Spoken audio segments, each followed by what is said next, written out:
Let's show you how to insert a pause that will freeze your audio and video for a certain amount of time. Go to the point in the timeline where you want the pause inserted. Click the Tools button, select Insert, and then Pause, or you can click the I key and then the P key. You can customize the length of the pause by using these up and down arrows.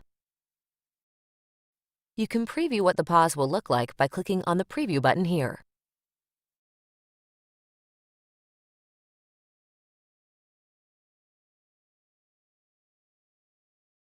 If you aren't at the right spot on the timeline, you can drag this blue bar here or use the arrow keys to nudge the bar along the timeline. If that looks good, hit OK or Enter on your keyboard. A colored span will show on the timeline, indicating the placement of the inserted pause.